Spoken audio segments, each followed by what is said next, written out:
প্রিয় দর্শক, আসসালামু আলাইকুম।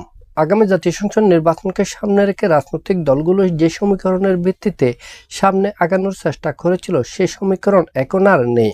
অর্থাৎ বিএনপির নেতৃত্বে উদারপন্থা রাজনৈতিক দলগুলো জোটগতভাবে হোক বা যৌথভাবে হোক নির্বাচনে অংশগ্রহণ করা, আবার অপরপক্ষে ইসলামী রাজনৈতিক দলগুলো জোটগতভাবে হোক বা সমঝোতার ভিত্তিতে নির্বাচনে অংশগ্রহণ করার প্রচেষ্টা।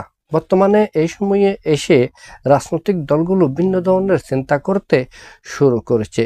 উদাহরণ হিসেবে আমরা বলতে পারি, জুলাই গণঅভ্যুত্থানের অন্যতম স্টেক হোল্ডার হিসেবে পরিচিত ছাত্রদের নেতৃত্বে গঠিত এনসিপি নতুন জোট গঠনের উদ্যোগ গ্রহণ শুরু করেছে। সেই সাথে আমরা ইদানিং লক্ষ্য করেছি এনসিপির নেতৃত্বে গণ অধিকারকে একীভূত করার প্রচেষ্টা।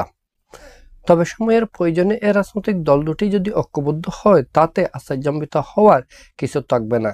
তবে যে বিষয়টি নিশ্চিত, সেটি হচ্ছে এনসিপির নেতৃত্বে অপরাপর ছোট বড় রাজনৈতিক দলগুলোর সমন্বয়ে, বিশেষ করে উদারপন্থী রাজনৈতিক দলগুলোর সমন্বয়ে যে একটি বৃহত্তর জোট হতে যাচ্ছে, সেটি নিশ্চিত। আর এই জোটে থাকতে পারে আমার বাংলাদেশ পার্টি, এবি পার্টি, গণসংহতি আন্দোলন, বামগণের কিছু রাজনৈতিক দল সহ অপরাপর রাজনৈতিক দলগুলো।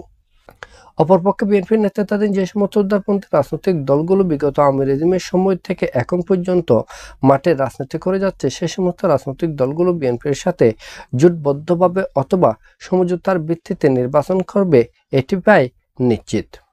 আর এক্ষেত্রে জামাতের নেতৃত্বে ইসলামপন্থী ধর্মভিত্তিক রাজনৈতিক দলগুলোকে সমন্বয় করে যে রাজনৈতিক জোট গঠনের চেষ্টা হয়েছিল, সেটি আপাতত হচ্ছে না বলে আমাদের মনে হয়। তবে শেষ পর্যন্ত আগামী জাতীয় সংসদ নির্বাচনে কিছু কিছু রাজনৈতিক দল জামাতের সাথে সমঝোতার ভিত্তিতে নির্বাচন করতে পারে। আর সুন্নিগণনা যে সমস্ত ধর্মভিত্তিক রাজনৈতিক দল রয়েছে, বিশেষ করে Bangladesh supreme party, BSP, Bangladesh Islamic front, Bangladesh Zaker party সহ পরপর রাজনৈতিক সংগঠনগুলো ঐক্যবদ্ধ হয়েছে আগামী জাতীয় সংসদ নির্বাচনে অংশগ্রহণ করার জন্য। সব মিলিয়ে বলা যায়, জোট বুটের নতুন রাজনৈতিক সমীকরণ নিয়ে এগোচ্ছে বাংলাদেশের রাজনৈতিক দলগুলো।